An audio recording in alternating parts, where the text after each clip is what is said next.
maxed out because there were 15 of you. So this is a little bit more manageable of a number, but I wanted to push Google Hangouts to the limit to see how many we could actually get on here live. I've heard 15 is the max, but we put it right to the max.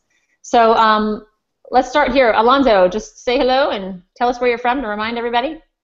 Hello, I'm Alonso Ortega, and I'm from Mexico City. All right, thank you, Alonso. And Ace?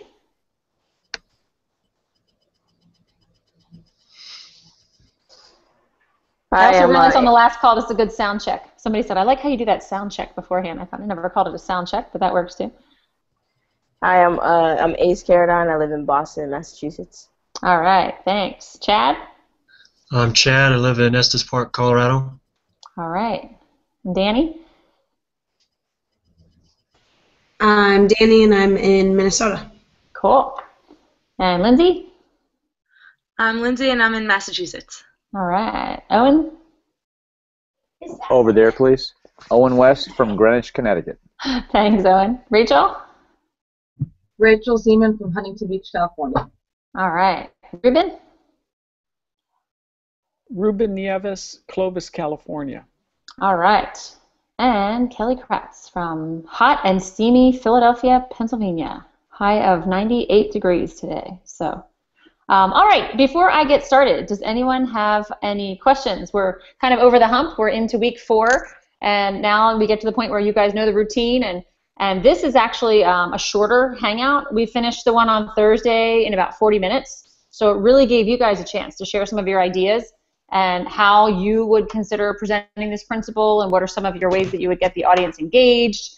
So kind of keep that in the back of your mind as I'm going through this today, that you will have an opportunity at the end to share some stories or ideas or something that you want to try out with the group, because this principle has very few slides, but there's a lot of fun things you can do with it. So it is one of my favorite sections, as Ruben knows. I love doing filling emotional tanks. I just think it's a great principle that kind of breaks up the Elm Tree of Mastery, which is pretty deep, and then honoring the game, which gets pretty deep. So it's a great placement of it, sandwiched right in the middle. But does anyone have any questions about the course, about the material so far? Nope, all good. I know you're all muted, so if you had a question, I wouldn't be able to hear you anyway. And I think John Pont just joined us. Is that John in there? He's muted too. But there's John Pont from Cleveland. Yeah. Hey. Cleveland, or are you from Columbus? Cleveland. Cleveland? Can you hear me? Cleveland. Yep, we can hear you. Yep, from Cleveland. All right.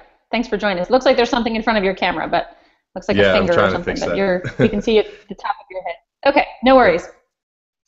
All right. So without that, then, Ruben, did you have any comments or anything to add before we get started? Nope. Okay. So I'm going to jump right in, and I'm going to demonstrate how I present this principle. Again, I'm going to throw in some ideas that I've seen other people use, some things that I like to do, some points I like to hit home, and then I'm going to give you guys a chance. The way that I like to start this is to really talk about the transitions. And if we remember what we talked about in Elm Tree of Mastery, can one of you guys sort of summarize for me, if I was to ask you, what is the goal of the principle of Elm Tree of Mastery? Just in one sentence, what do you want the coaches to get out of that principle at the end of the 20 minutes or whatever that you've explained it, you've given examples, you've asked for questions? What would you say in one sentence was the goal of Elm Tree of Mastery principle?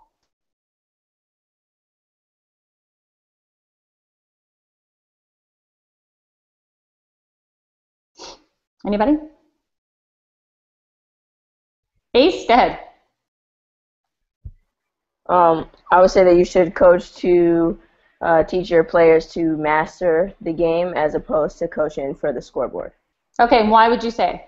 Why would you say what is the purpose of that? You're right. What's the purpose?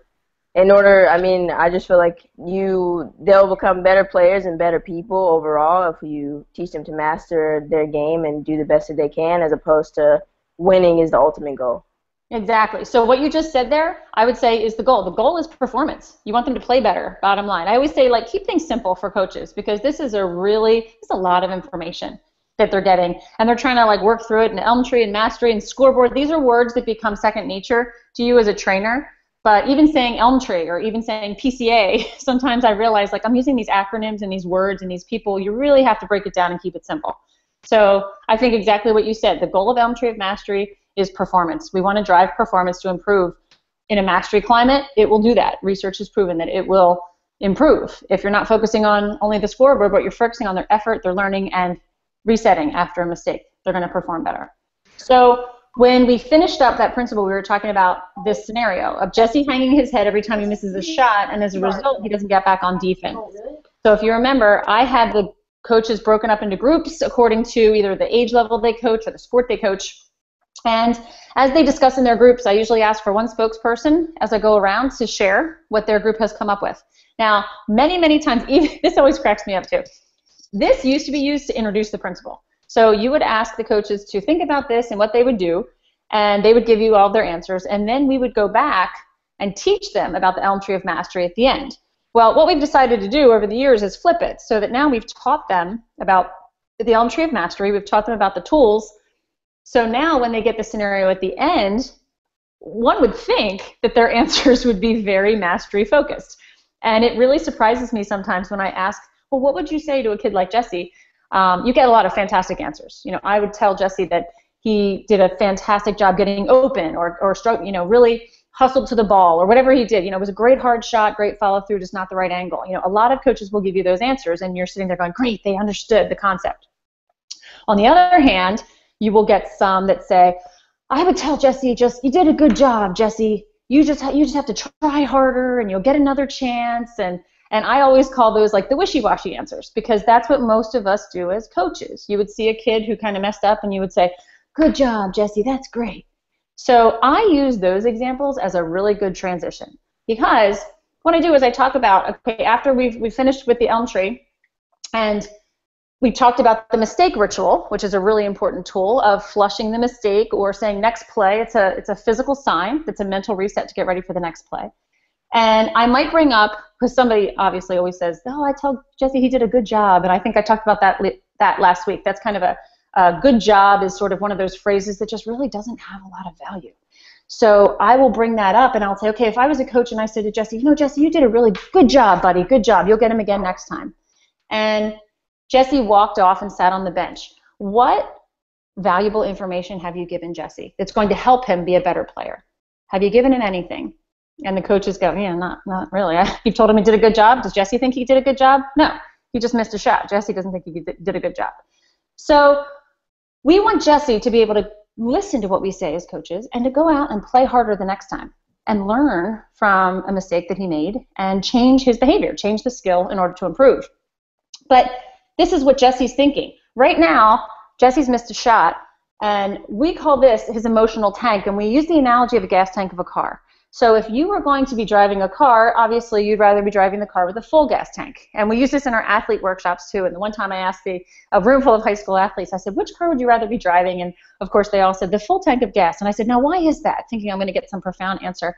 And this kid goes, because in my mom's car it's like $75 worth of gas. And I was like, yeah, that's true, good point. But we use the analogy of the emotional tank. And every player, every person has an emotional tank level. Now, if I were to ask all of you guys right now to sort of rate your emotional tank level, 5 being it is full, I am on fire, I'm so excited to be here, I cannot wait to hear what Kelly has to teach me tonight, then you'd be a 5. If you're feeling like, you know what, my tank's at about a 1 right now, I'm exhausted, I'm hungry, I've had a long day, my boss is on my back, my kids are driving me nuts, and I just want to go to bed, I just want to be done, then your emotional tank level is about a 1. So in my workshops, I would ask the coaches, and you would be my coaches, I would give them this example, and I'd say, okay, I'm going to turn around right now, and I want you to rate your level, a 1 through 5. How full is your emotional tank right now? And then I'll turn around, and I'll go, okay, go.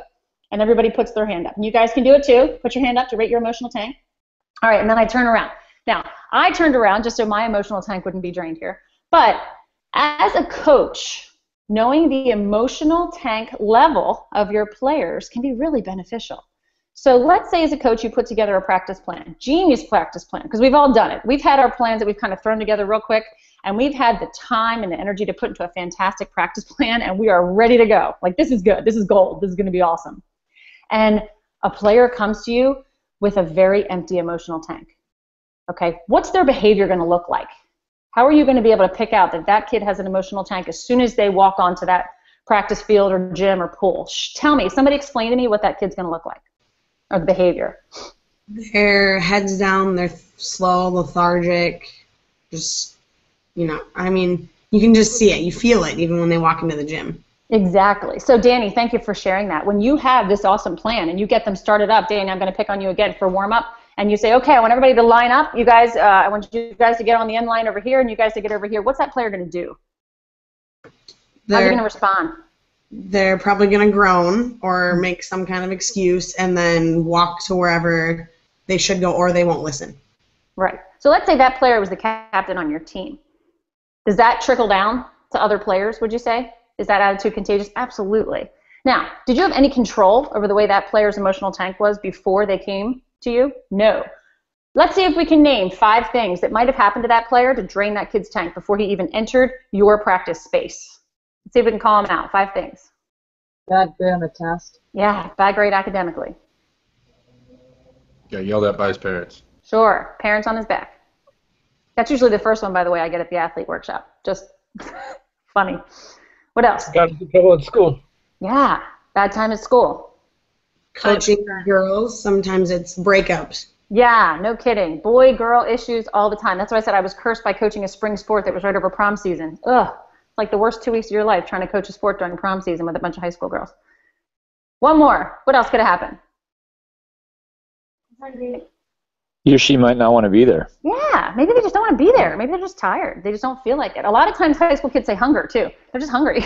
They just didn't bring a snack, and they're really hungry when they get there. So all of these things are out of your control, and your player's coming to you with a low emotional tank. Now, let's flip it. How do you know a player's coming to you with a full emotional tank? They are fired up. They are ready to go. Tell me what that player looks like. Attentive. Yeah. What else? They're on time. Yeah, they're on time, attentive. Probably loud. Yeah, they're loud, their body language is energetic. Now, you've got your awesome practice plan and you're ready to go. How are they going to be responding to the first couple skills and drills that you want to put them through? What are they going to be doing? Hustling. Yeah, hustling, listening. Yeah, coach, what else? Like I always say it's like a puppy dog. Like just, yeah, whatever. Well, tell me what do you want me to do. I'm ready to go. I'm ready to go. So, did you have any control over that? Did you have any control over the way they came? How many of you would say, yeah, I had a lot of control over the way they showed up that day? Yeah, how many of you would say, no, it's just like the kid that got his tank drained. I don't have much control over that. Yeah, so here's a good debate. So I would call on somebody like Owen, and I'd say, Owen, why do you think you have control over the way they are when they get on your field? Well, I mean, you've probably set the tone over the course of some period of time, and that child is looking forward to his time away from whatever he or she may be going through. And they love to practice. I mean, that's your goal in the end. Yeah, great answer. Rachel, why would you say you really don't have a ton of control over that? Let's see the flip side. It may not have to do anything with the coach. It's just, I mean, it's a little bit what Owen said. They may like the sport, but that may still not result in technically you.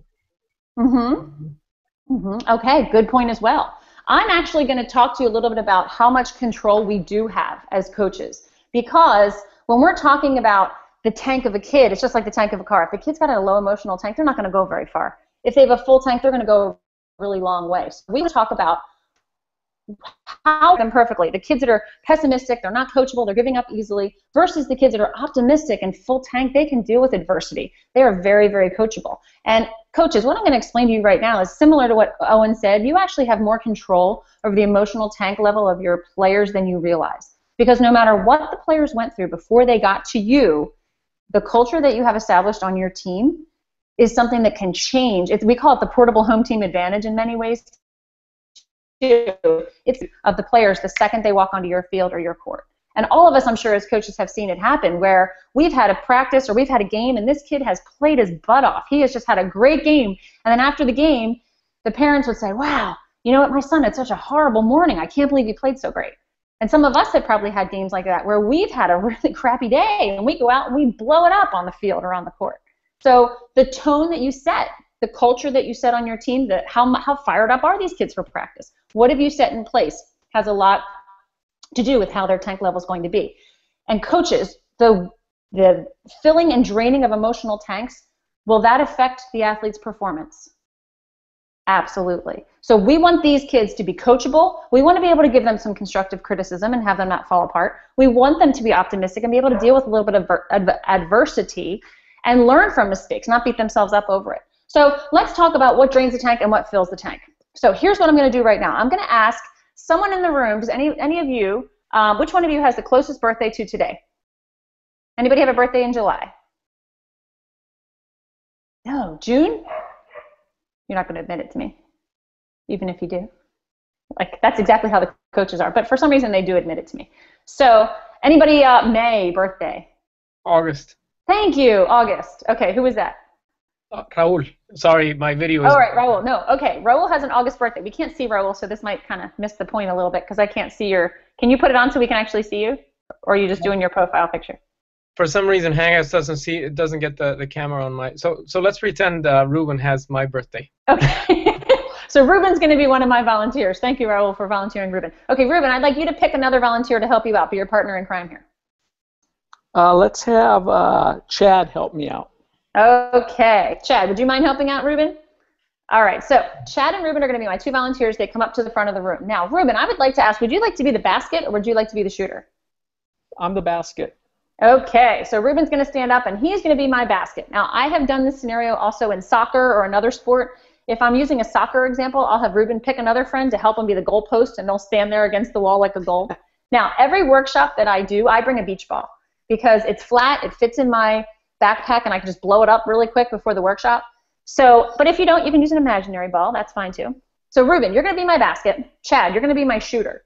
So the first thing that I'm going to ask Chad to do, when I count to 3, I'm going to ask you to put up a shot, and Ruben, I want you to make sure this shot goes in. Whatever you need to do to move your basket to make sure the shot goes in. Now, those of you in the audience, you are going to be the fans and the teammates. And when Chad makes it in, I want you to fill his tank with whatever you have inside of it. You can stand up, you can hoot and holler, whatever you need to do to fill Chad's tank because you are so excited he just made that shot. All right, so Chad, we're going to go up. 1, 2, 3, shoot. And he goes in. Woo, go ahead. Great technique. Nice job. Chad, how you feeling? Pretty good. Right, pretty good. He is fired up. He made that awesome game-winning shot. His team's got his back. They're hooting and hollering. I saw smiles. Awesome. All right, this time, Chad, get another opportunity to shoot. Chad goes up for the shot, but this time, Ruben, you're going to make sure that he misses. And this was a really important shot. This was like 30 seconds left in the game, and Chad just missed this outside jumper with no defense on him at all. You guys on his team and the fans, you're going to drain his tank with everything you have because you are not happy with this. Okay? Chad, are you ready? Yes. All right, 1, 2, 3, shoot. Missed. Again. Oh man, what are you doing? Chad, you got to make that. Chad, how you feeling? Not so good. Not so good. Next time down the court, you're on Chad's team. You bounce in this beautiful, perfect bounce shot. Chad, you're going to be a little gun shy? Yeah, I'm probably going to pass. Yeah, he's probably going to pass it off because his teammates don't have his back and they didn't support him. His tank is drained. He does not have a lot of energy. Now, for all of you guys out there that just drained his tank, you're mad. That's okay. That's an emotion. But some of kids, a lot of teammates don't realize that the effect that they have on Chad makes him a worse player. If he's not playing at the top of his game, your team's not playing at the top of their game. So all the things that you heard, Chad, I'm sure you heard this. You heard criticism, sarcasm, ignoring. Some people just close their eyes. And nonverbals. This is such a horrible thing because nonverbals have been shown to stick with kids 10 times longer than verbals. So just by going like this and shaking your head, that'll stick with him, and that drains his tank. Now, what I heard, a lot of filling tanks, I heard woohoo, I heard appreciation, good job, Chad, way to go. What I didn't hear, which we're going to practice in a minute, is truthful, specific praise. Even though Chad missed that shot, if you were one of his teammates and you didn't want to say good job, because we're taking good job out of our vocabulary right now, what are some things that Chad did really well prior to missing that shot? What did he do well? Beat the defense. Beat the defense. Good one. What else? He attempted the shot. Yeah, he at least went to take it. Sure. Elbow in and follow through. Yeah, he had great elbow in, he had great follow through. Maybe it was a bad angle. Maybe he just, was a little off. That happens. So this time, Ruben, you're going to be the basket again because I still have Chad and Ruben up in the front of the room. Chad, this time you're going to miss this shot. And teammate, I want you to fill his tank. Even though he's going to miss, I want you to fill his tank. Are you ready? Chad, go for the shot. 1, 2, 3, shoot. Ruben, you missed. Team, go ahead. That's all right. That's a good shot. That's a good shot. Good follow through. All right. So, Chad, now, how do you feel? Better than I did before when I missed it. Yeah. So next time you get that ball, what are you going to do? You going to try again? I shoot again. Yeah. He's dealing with it. He can shoot again. He's going to take a shot. Do I want a player, especially when there's only 5 on the court, do I want a player that's going to take the next shot, or is going to be afraid? So, coaches, this is something that we have to teach our kids to do, because I don't know if you noticed the energy level, but originally when he missed that shot, and I asked you guys to drain his tank, I know the energy level in this room was a lot louder. And trainer to trainer here, when I do this, it's a silly, goofy activity, but when I ask coaches to drain the tank of somebody like Chad that's going, people get into it. They're like, I hear people go, you suck, Chad. You know, they really get into it. When I tell them to fill his tank when he missed, our society's not used to doing that, especially when you're from Philadelphia and you're like an Eagles fan. It just doesn't work that way. So that's something that people hesitate. They're like, I don't really know what to say because society's telling me that I should not be cheering for him even though he missed. So it's something to practice a lot. Model it for your teams, practice it, and encourage your teammates and your kids to do that on your team.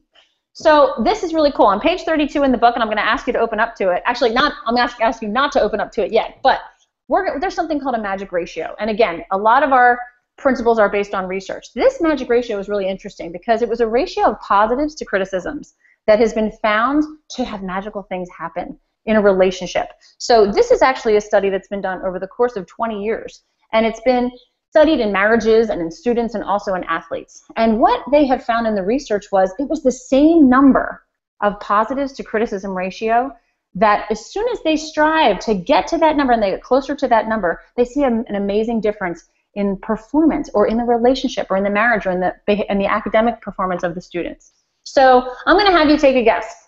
How many of you, here's your choices. You're going to guess 1 to 1, positive to criticism. You're going to guess 3 to 1, or you're going to guess 5 to 1. Okay, you only get to vote once. So how many of you would say it's a 1 to 1? For every positive, there's a critique. And that is a good ratio to have. All right, how many of you would say 3 to 1? How many would say 5 to 1? Yeah, you guys did your homework. Good job. Yes, 5 to 1 is the magic ratio. And on page 32 in your book, if you would like to open up to it now, you can see that the magic ratio is one of the tools that we talk about. And there's a fantastic example from Phil Jackson. And incidentally, between you and I again, the Phil Jackson video on page 33, there is a quick story about Phil Jackson and Horace Grant and how Phil Jackson was talking about how he's dealing with professional players and tough players like Horace Grant. He couldn't possibly get to a 5 to 1 ratio of positives to criticisms with Horace Grant. So he was saying, he was going about 1 to 3 at the time. He was giving 1 positive for 3 criticisms because he actually said Horace could handle it because he was that type of a guy. Well, what he found was when he even got to a 2 to 1 ratio, Horace played better. And we were talking before about there are extra resources available on our PCA trainer share folders. There's actually a video clip of Phil Jackson who's explaining this story. So if you're doing a basketball workshop or people would really be able to relate to Phil Jackson, it might be one that you want to look up. So this magic ratio, again, it's something that we talk about in life as well. And if you turn to page 34, there's a lot of different tools that you can use to fill the emotional tanks of your athletes because it is something that we have a lot of control over. Now, I have 19 girls on my lacrosse team. If I possibly had to give 5 positives for every critique, all I would be doing is talking all day long. Because there's absolutely no human possible way that I can give 5 positives for every critique. What I'm not talking about is when somebody comes out of a game saying, oh, Lindsay, you know what, you hustled your butt off. Way to go for that ground ball. I loved your follow-through on that shot. I don't know what you were thinking. That shot was like terrible. Don't ever take that shot again. But your uniform looks nice and clean. Thanks for coming. Okay, we're not talking about 5 positives in a row and then 1 negative. I actually had a trainer that one time was doing a mock presentation, and he's like, I'm not saying you're great, you're great, you're great, you're great, you suck. And I thought that was kind of a quick, harsh way to put it, but he said that's not what we're talking about. There are ways to fill kids' tanks that you as coaches do every single day. You probably don't even realize you're doing it, and it counts as a 1, and then a 2, and then a 3, and then a 4, and then a 5. A high five, a fist pump, whatever you do, just nonverbals, they count. How else could you as coaches raise that kid's ratio of positives to criticisms, a positive ratio, without having to verbally do it yourself? Can you think of another way to do it? Having your athletes be trained as well, so your athletes are telling their teammates positives. Absolutely. Great. Good idea. Have you used that with your team, Danny? Yep. Yeah, and it works really well. We have an example called a winner's circle, and it's another way in the book to get and a lot of coaches have called it shout-outs, or, quick pull the team in and let's pick a player. Danny just had a rough shot, but you know what? Danny's done some awesome things today. Can we all say, what are some things you noticed Danny do in this game really well? And the players are the first ones to pull it out. I've even coached 9-year-olds, and they pick out the really great things that players have done.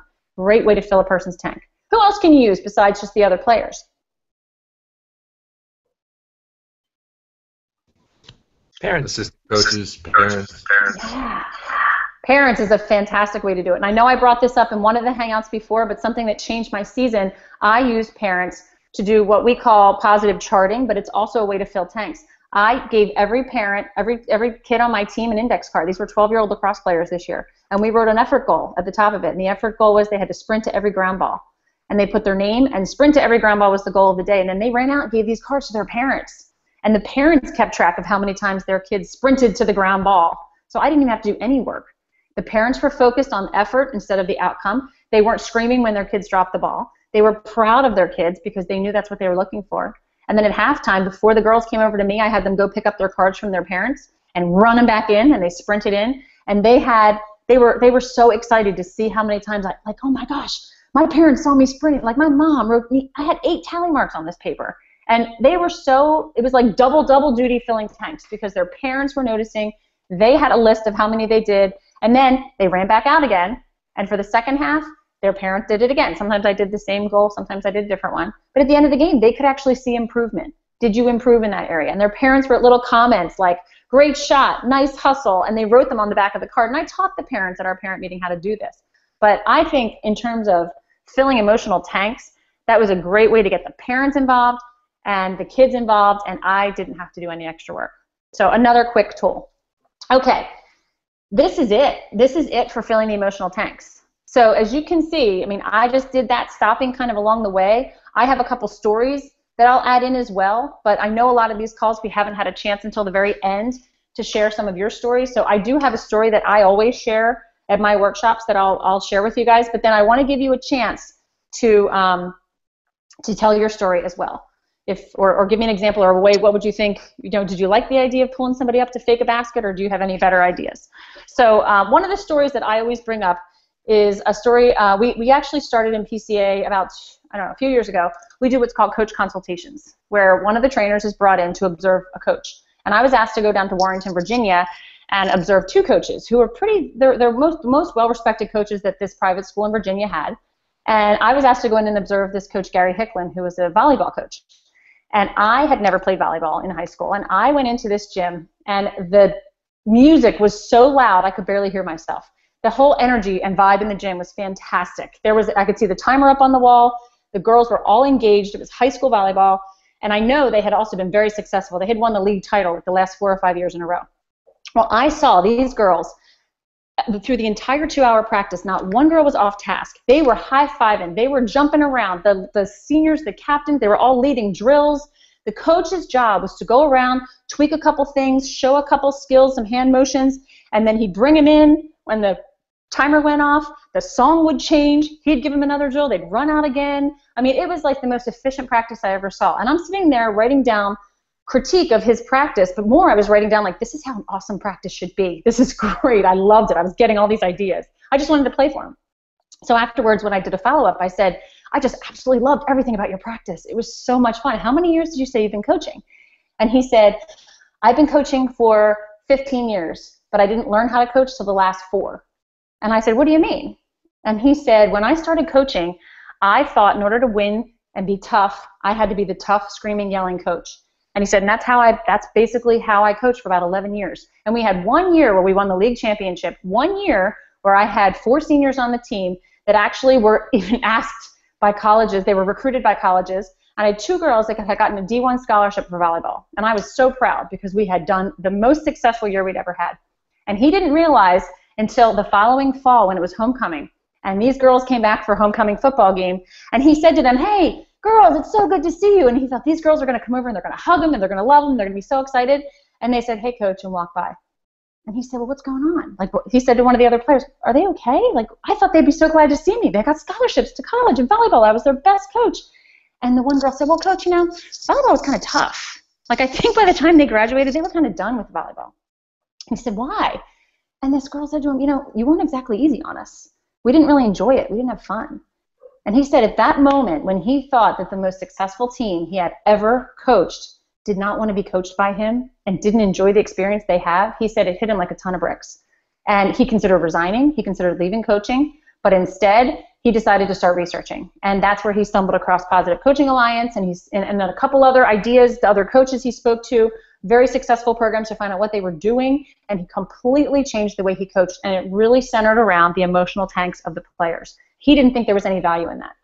So that, to me, I thought was such a great, I share that story with a lot of coaches. I'll share it with the athletes at times. I don't usually share it all the time with the athletes because if they're talking about, like, they're sitting there going, "Oh, my coach isn't like that. My coach is kind of a jerk, and she's telling me how great this is." But if I know for a fact that I have a room full of athletes that are coached by someone who's very positive, they get to see the value of it from another point of view.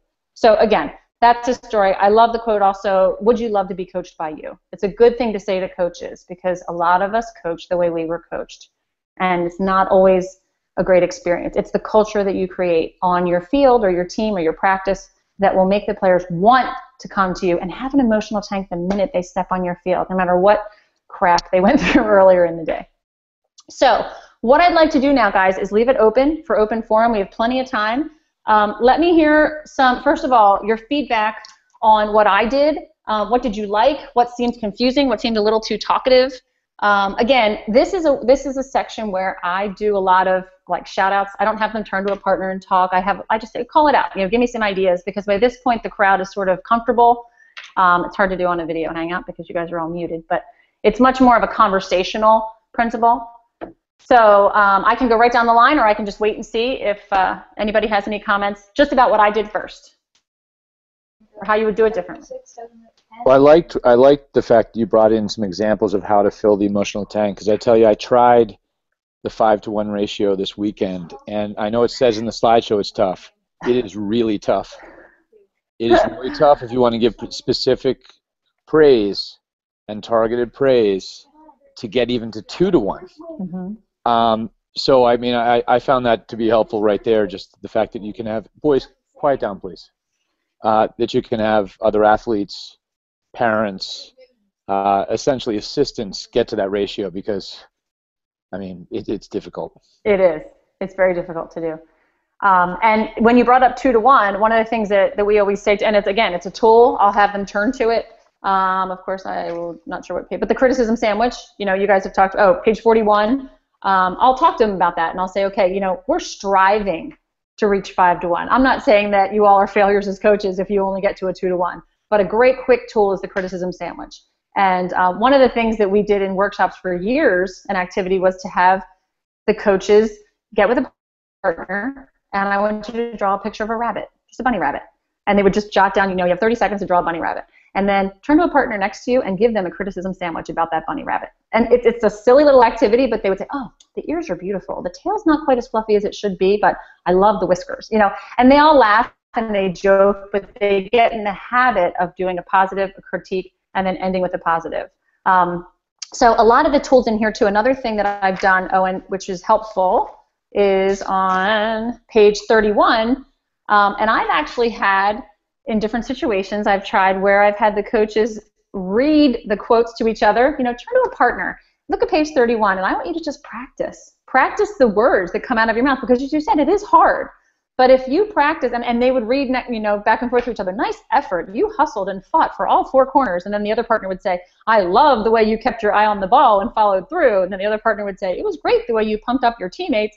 And, again, it seems silly to practice this stuff, but just to hear the energy in the room as they're really trying to pump each other up and use these quotes that are written right in the book, they can become more comfortable with how would they say it and how would they do it. So thank you for your Thank you for your input and your I honesty have on that. one follow-up because this is a water polo question, but I think the group might be interested to hear it, and I wonder what your reaction is when you run into this type of coach.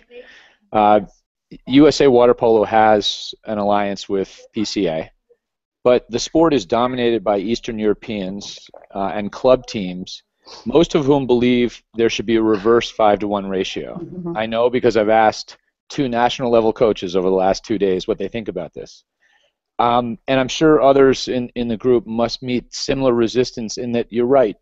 I was brought up not in a totally negative climate, but certainly the critiques would outnumber any kind of, positive comments. I'll just say that. So how do you deal with coaches who just don't believe in that ratio or are skeptical of it, deeply skeptical? All right, gang, what do you think? I'll start off. Owen, to make sure I understand your question, when you say how do we deal with them, are you saying as an athletic director, as an owner, as an opposing coach? No, I mean training a group of coaches who basically say, hey, not only do I know that this is the right thing to do, but I also had many parents say, life in Greenwich, Connecticut is so easy. Isn't it wonderful that the water polo coach screams at the kids all practice long because he's instilling discipline that I don't see elsewhere in the town? Yeah, this is a great question, Owen. I'll start us off. I mean, we could have a long conversation on this one. You all know the name Nadia Comaneci. If you don't, the young ones are going, no, I should have realized that. Nadia Comaneci was the first gymnast to score a perfect 10 in the Olympics. She did it at the age of 15, and her Olympic performance just turned the sports world upside down. She was a marvel, and she was brought up in that Eastern European system of coaching. She would never want to relive what she went through as an athlete in that system. If she could change her life, she would give back her Olympic gold medals, her perfect scores of 10, and not be subjected to what she had to go through. Okay, so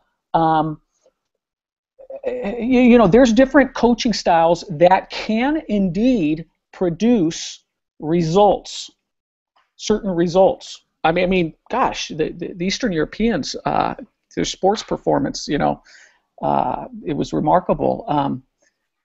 But again, what legacy are we leaving? And so Owen, that's not a complete answer to your question, but it's a start. All right, how else would you guys as trainers handle that question?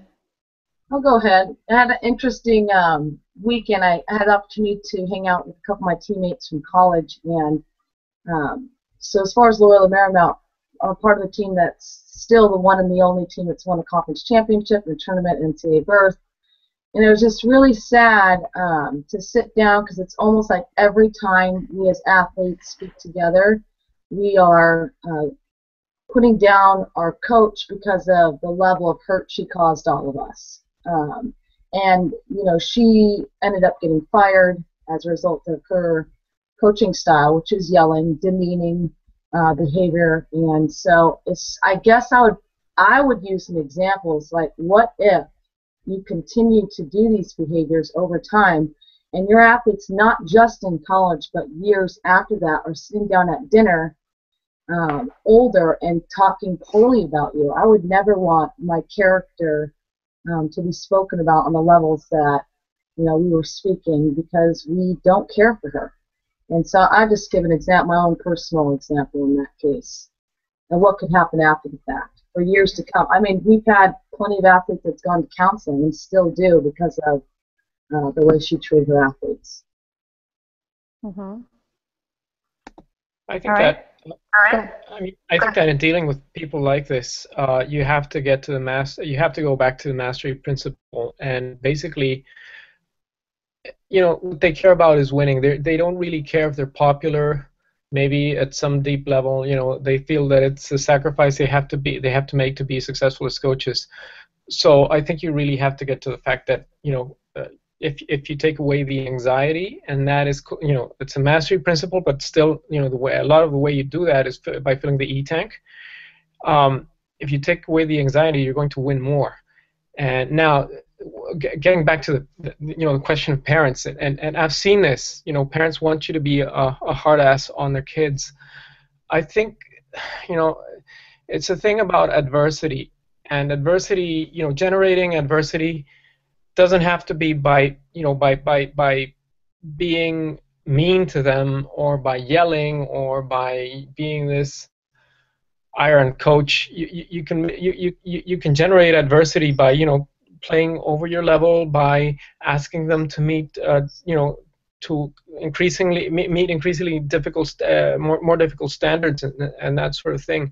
So I guess just raising the ceiling on them, but and you get parents you ask parents and you ask coaches. I mean, they're good already. Your kids your teams are good already. How much better can they be if they are happy, enthusiastic, if each of them is working in self-critique and on helping their teammates be better? How much better can they all be? Mm-hmm. Thank you, Raul. And I think one of the things too, and I bring it up when we do the Elm Tree of Mastery too, is fear and yelling. Does it work? Is that a motivator? It absolutely is, and it does work. It works for the short term. But looking at the long term, what's our goal as a coach? And that's when you have to ask yourself, why do you coach? Why are you doing this? Or I don't think you wake up in the morning and say, my goal is to make kids cry today. My goal is to make them hate the sport of water polo. My goal is to scream and yell until veins come bulging out of my neck and I have parents down my back. That's not any coach that I know of. That's not their initial goal for getting into coaching. Why do they do it? A lot of, and that's a good discussion right there. Why do coaches scream? Why do they yell? And you get real answers. And it's interesting to me because sometimes I know ahead of time from talking to the partner, the 3-day ahead of time call, oh, Kelly, yeah, we've asked PCA to get in because we have a wrestling coach, a basketball coach, girls softball coach. They're all screamers and yellers and win at all cost coaches. So we think they need to hear your message. So then when I do the introductions, and they say, oh, I've been coaching girls softball for 25 years, and I'm looking going, yeah, that's the one. And I'm knowing it as I'm talking to them that you're the one. And, I've talked about ones that I've had, the arm crossers, the screamers. I've had a guy who just said to me flat out, doesn't work. None of this positive stuff works. I tell you, I got 5 state championship banners, and I'm a screamer and I'm a yeller. And I said, really? I said, that's really great for you. Wouldn't it have been awesome if you would have had 10? Because your girls pushed hard in spite of the way you coach, maybe not because of the way you coach. And he was like, and it's just, you just have to make them think about the big picture and the long-term effects. Comment, Ruben. Yeah, so Owen, obviously you brought up such a good discussion topic. If this happens in a workshop, I recommend that we not spend too much time and energy, okay, because we're trying to prepare for a workshop primarily in this course, okay, and sure, our role will extend beyond it, and we have life outside workshops, but if it happens in a workshop, I suggest that you not spend too much energy trying to convince a particular coach or group of coaches otherwise. I also think that we want to be careful, and I really have to watch this because I don't know if you could tell, Owen, your question got me fired up, I don't want to turn it into a me against them, a PCA against them. We're right, you're wrong. So a possible way, the coach, hey, you know what?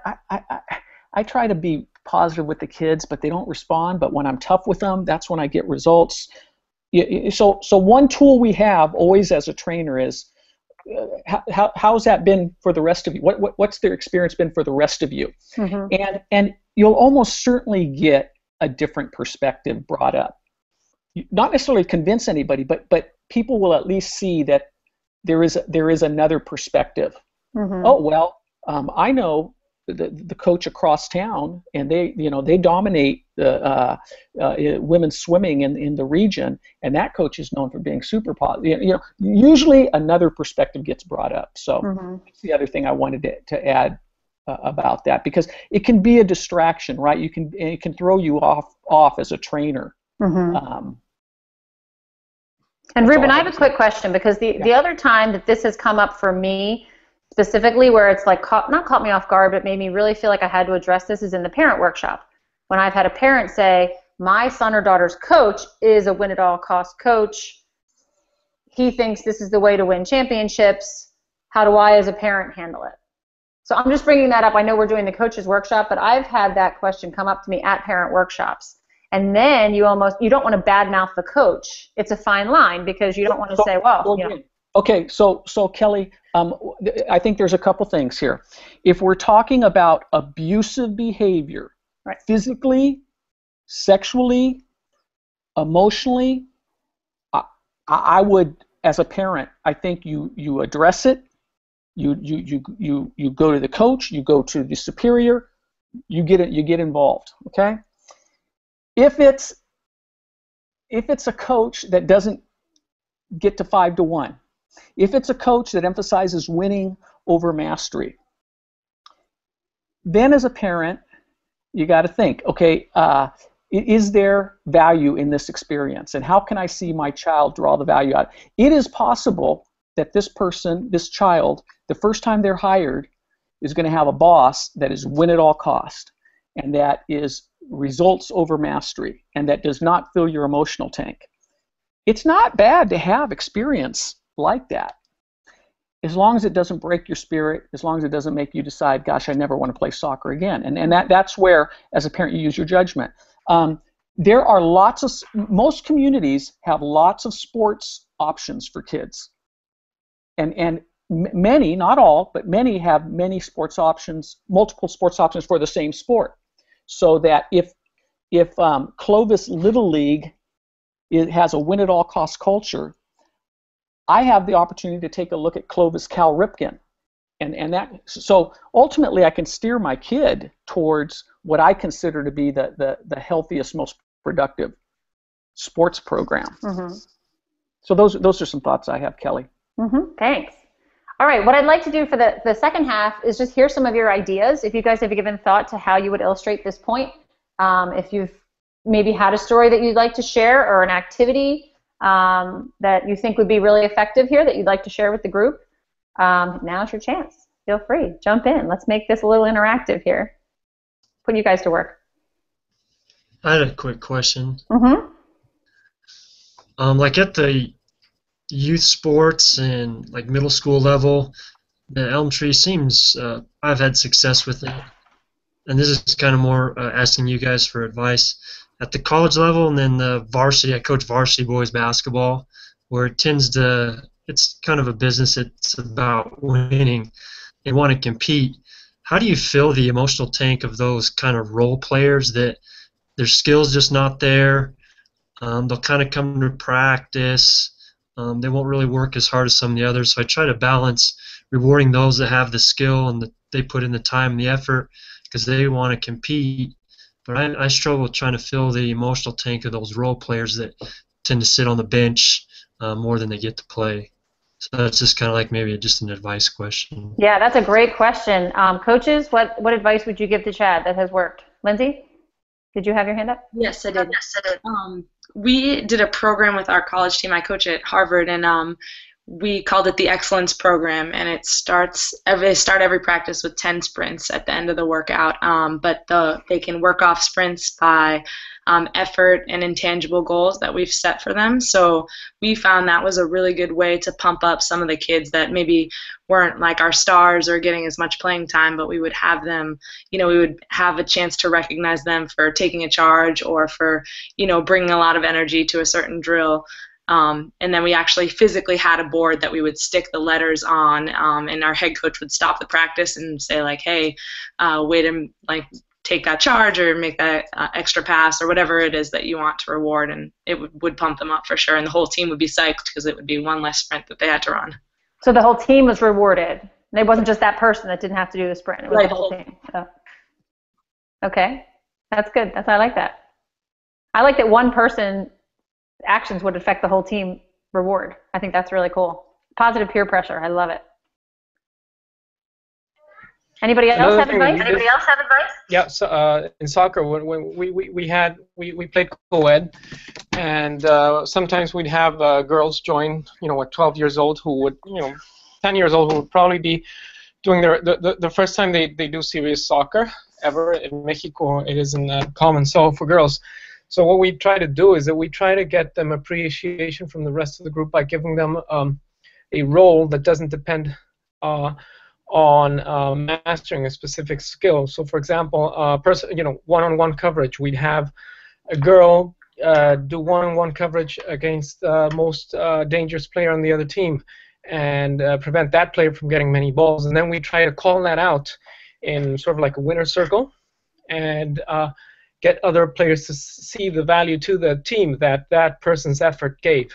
And we'd obviously try to explain the role before to her, in saying, okay, this is if you manage to get this player to dry, her supply of balls drying up, you want to add a lot of value to the team.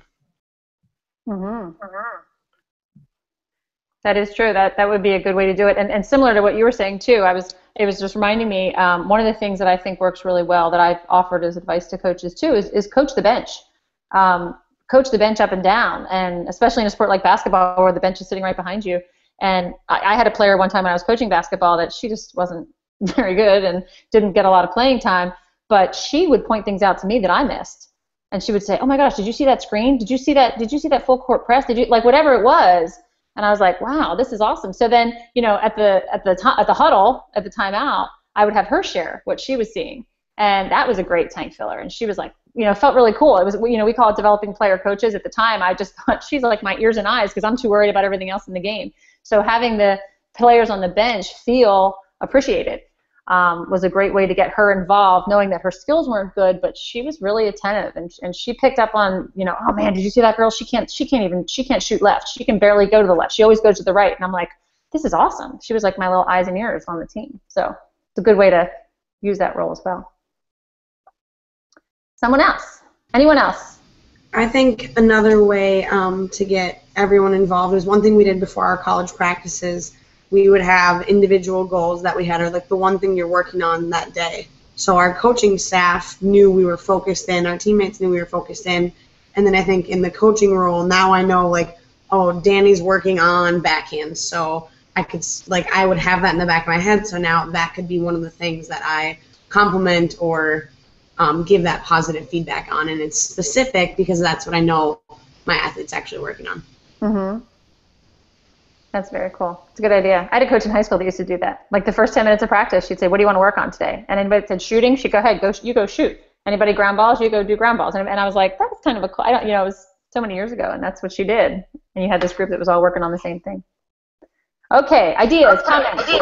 One more input. Sorry, and this is we've just been working with Football Club Barcelona this year, and they talked a lot about this, and I'd heard it before, but coming from from the horse's mouth, it was even better. Barcelona's youth academy insists on having very, very, very strict egalitarian values. I mean, the whole culture is about we are a team. Nobody is above the team. You have a player like Lionel Messi being exactly the same. He has to wear his shirt tucked in.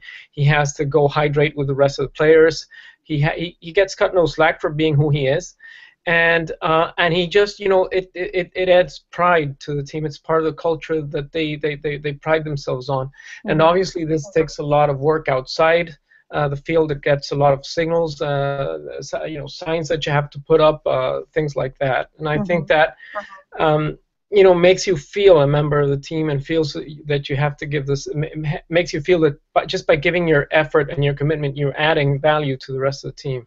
Mm-hmm. And that's a great team culture to establish as well. I mean, if that's your culture, you establish that everybody does the same thing, no matter who you are. That's a great way to do that. John, did you have a comment?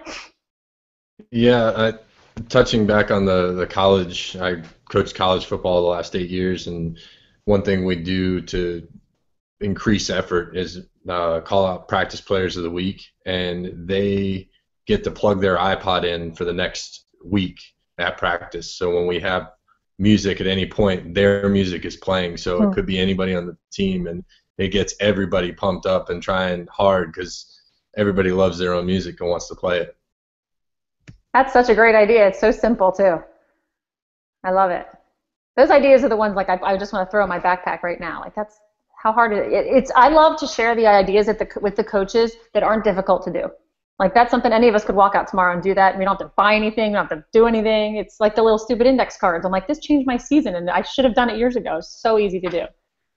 All right, we've got 5 minutes left. We can end 5 minutes early, or if anybody has any other comments, suggestions, anything to share. Ruben, go ahead, and then I do want to wrap it up by talking a little bit about next week. Go ahead. Okay. Two things about the E-Tank principle, which Kelly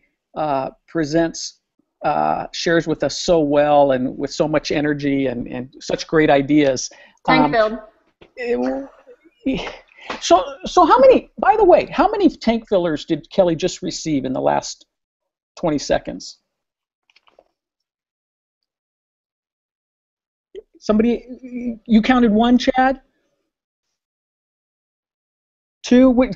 Okay, three? We're up to three. Do I hear four? So, Lindsay, which three tank fillers did you see or experience from Kelly's point of view? Unmute yourself, Lindsay. And which three? And if you don't get three, maybe others will help you get to three. But you held up three. You said wonderful and with so much energy and something else. I forget the third word. Anybody have another one? How about a word that starts with the letter K? And ends with an E-L-L-Y. Username. Every time you use a child's name with positive energy and a smile on your face, count it as a tank filler. So that's not what I wanted to talk about, though. So the drain fill exercise that Kelly took us through, there's different variations, lots of variations. Here's a variation that I really like.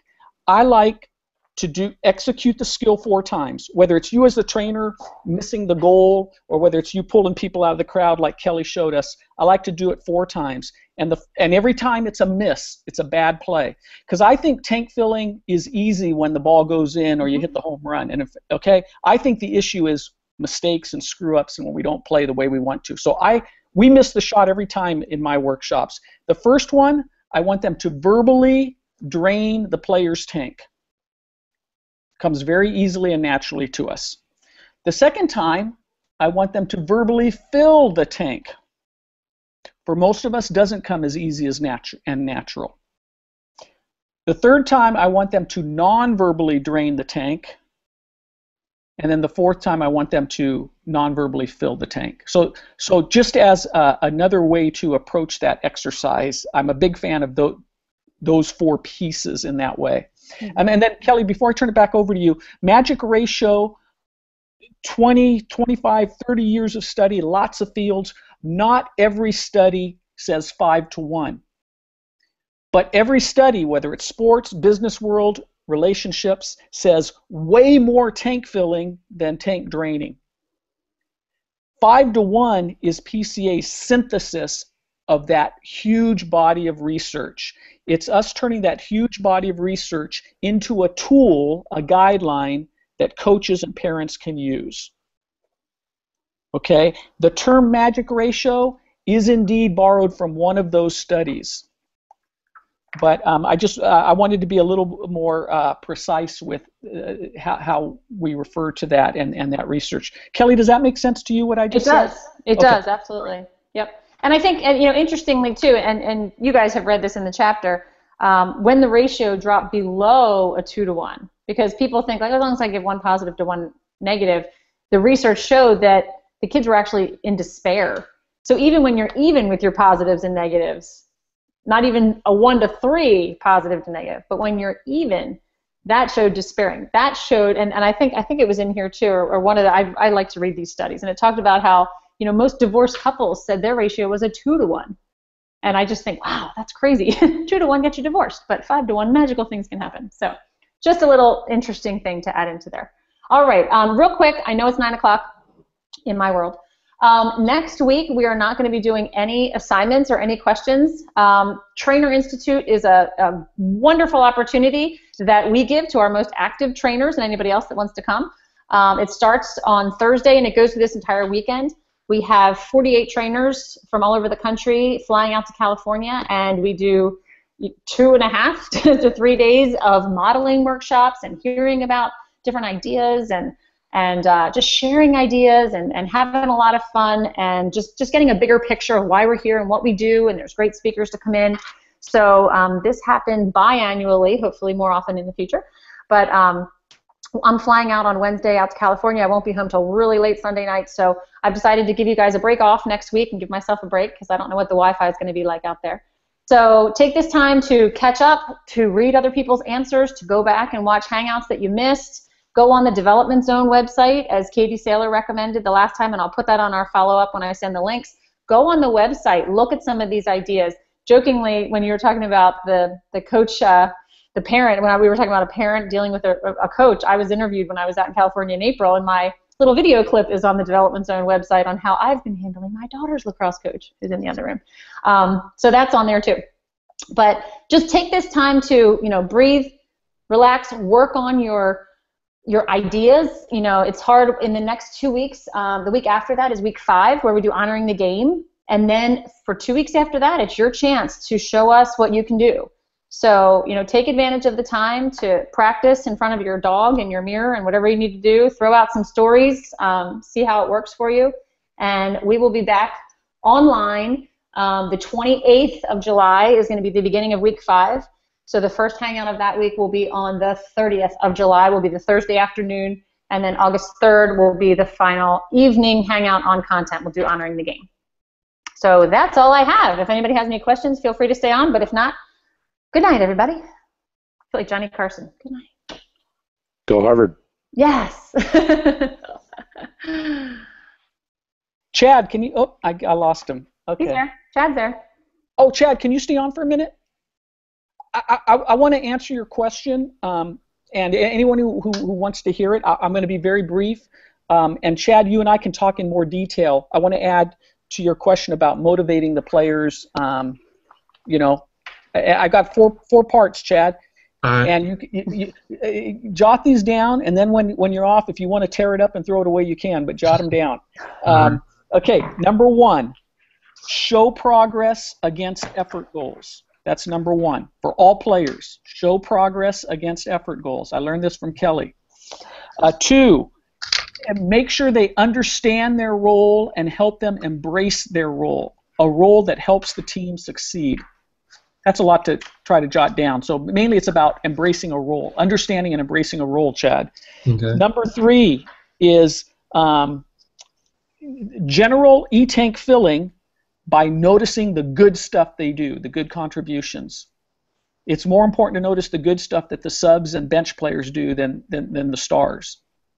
The stars get their tanks filled in some natural ways without the coach even trying. Okay, and then the 4th thing is every player has to know that you care about them as an individual person.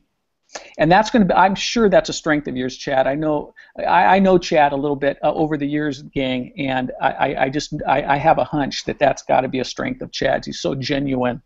But if a player thinks that you don't care about them as an individual, then there's going to be problems. No matter how good the team is, no matter how successful. Yeah. So Chad, we can revisit that later, Chad. Okay. Another conversation if you want to. Right. If you want to, or you can shoot that into the wastebasket. But cheer yourself on, even if you miss. One of the things, too, that I don't think I've gotten into is the different workshops that we do, and you're all familiar with, obviously, the coaches and the parents and the athletes. Well, one of the things that's evolving now in PCA over the last year and into the future are what we call deep dive workshops. So literally, as we speak, we're rolling out a workshop called Positive Motivation.